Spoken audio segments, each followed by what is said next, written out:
నమస్తే. ఎన్నో ముఖ్యమైన విషయాలు అలాగే అటు రాజకీయంగా కానివ్వండి, ఇటు ఆధ్యాత్మికంగా కానివ్వండి, చాలా చక్కటి వివరణ ఇస్తూ ఉంటారు. మనందరికీ సుపరిచితులు శివప్రసాద్ గురువుగారు. మాసం మారింది అంటే మాస ఫలితాలతో మన ముందుకొస్తూ ఉంటారు. చాలా వరకు మీ నుంచి మంచి స్పందన వస్తోంది. చాలా మంచి కామెంట్స్ వస్తూ ఉన్నాయి. మీరు చెప్పింది ఖచ్చితంగా జరుగుతుంది అని కూడా కామెంట్స్ రూపంలో తెలియజేస్తూ ఉన్నారు. ఇక ఈ జూన్ మాసానికి సంబంధించి మేషరాశి మొదలు మీనరాశి వరకు ఏ విధంగా ఉండబోతోంది? ఎవరెవరు ఎలాంటి పరిహారాలు చేసుకోవాలి? ఎలాంటి పూజలు చేయడం వల్ల మంచి ఫలితాలుంటాయి? ఏ రంగులు కలిసొస్తాయి? ఏ దిక్కులు కలిసొస్తాయి? ఇలాంటి ముఖ్యమైన విషయాలు ప్రతి ఒక్కరికి వివరించడం జరుగుతుంది. వీడియోని స్కిప్ చేయకుండా చూడండి. తప్పకుండా మీ కామెంట్స్ ఏవైతే ఉన్నాయో కామెంట్ రూపంలో తెలియచేయండి. గురువుగారిని మీరు ప్రత్యేకంగా కలవాలి అనుకుంటే స్క్రీన్ మీద కనపడే నెంబర్కి కాల్ చేయండి. నమస్కారం గురువు. ఆశీర్వచనం తల్లి. గురుగారి తదుపరి రాశి ధనుస్సు రాశి. ధనుస్సు రాశి వారికి ఏ విధంగా ఉంది జూన్ మాసం అనేది? శ్రీ గణాధిపతయే నమః. ఐం మహాసరస్వత్యే నమః. శ్రీ లలితాంబికాదేవియే నమః. ధనుస్సు రాశి వారికి ఈ మాసము కొంచెం మిశ్రమ ఫలితాలు గోచరిస్తున్నాయి. మిశ్రమ ఫలితాలు అని అనడానికి లేదు కానీ ఇంకా కొంచెం తక్కువగానే ఉన్నాయి నిజానికి. అంటే అంత అనుకూలవంతముగా లేవు గ్రహాలు. కొన్ని ఇబ్బందులు ఎదుర్కోవాల్సినటువంటి ఇది వస్తుంది. సజావుగా సాగుతూ ఉండేటువంటివి కాస్త పనులు గాక మానసికమైనటువంటి ఇబ్బందికి గురయ్యే అవకాశము ఉంటుంది. ముఖ్యంగా చెప్పుకోవాల్సింది ఏమిటి అంటే గర్భవతులుగా ఉండేటువంటి వాళ్ళు కడుపులో ఉండేటువంటి బిడ్డను జాగ్రత్తగా చూసుకోవాల్సినటువంటి అవసరము ఉంటుంది గాక ముఖ్యంగా అదే ఆరోగ్యముగా జాగ్రత్తగా చూసుకోవాలి.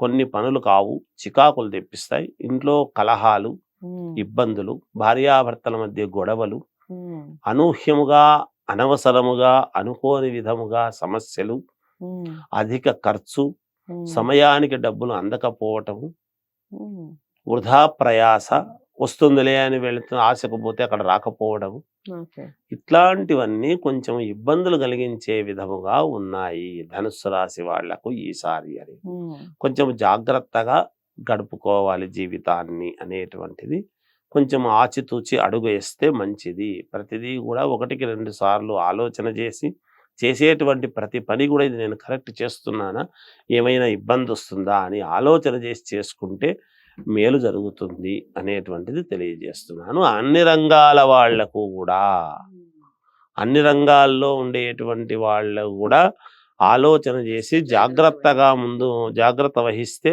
మేలు జరుగుతుంది అనేటువంటిది సూచనప్రాయంగా తెలియజేస్తున్నాను. ఓకే. దైవారాధన చాలా ఇంపార్టెంట్ అనిపిస్తుంది గురుగారు వీళ్ళకి. సో దైవారాధన ఎవరిని ఆరాధించడం వల్ల మంచి ఫలితాలు ఉంటాయి? అలాగే దిక్కులు రంగుల విషయం వీళ్ళు ఆరాధించవలసినటువంటి దైవము ఎవరు అంటే పరమేశ్వరుడు లేదా దత్తాత్రేయ స్వామి లేదా సుబ్రహ్మణ్యేశ్వర స్వామి. ఈ 3 దేవతలను ఆరాధించవచ్చును. ఇక వేసుకోవాల్సినటువంటి గుడ్డల విషయానికి వచ్చినప్పుడు ఎటువంటివి వేసుకుంటే బాగుంటుంది అంటే తెలుపు కానీ బూడిద రంగు కానీ వేసుకుంటే మేలు జరుగుతుంది. ఇవి 2. దిక్కుల విషయానికి వచ్చేటప్పటికి దక్షిణము మినహా అన్ని దిక్కులు పనికొస్తాయి. ఓకే, అది విషయం.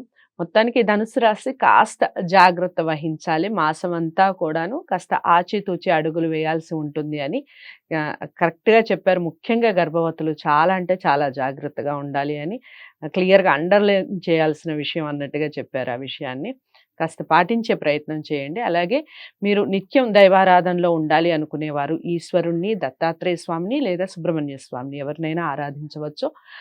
దానివల్ల మంచి ఫలితాలు ఉంటాయి. రంగుల విషయానికి వస్తే కాస్త బూడిద రంగు అలాగే వైట్ కలర్ ఏదైనా కానివ్వండి వేసుకోవచ్చు. దక్షిణం మినహా మిగిలిన అన్ని దిక్కులు ప్రయాణం చేసే ప్రయత్నం చేయండి ప్రయాణాలు చేసేవాళ్ళు. అది విషయం. ఏదేమైనప్పటికీ ఇవన్నీ కూడా ఇన్ జనరల్గా చెప్తూ ఉంటారు.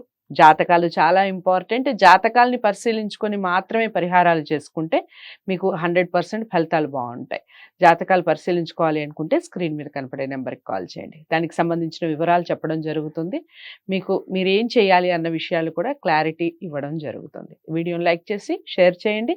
ఛానల్ని సబ్స్క్రైబ్ చేసుకోండి. తదుపరి రాస్తా మళ్ళీ కలుస్తాను. నమస్తే.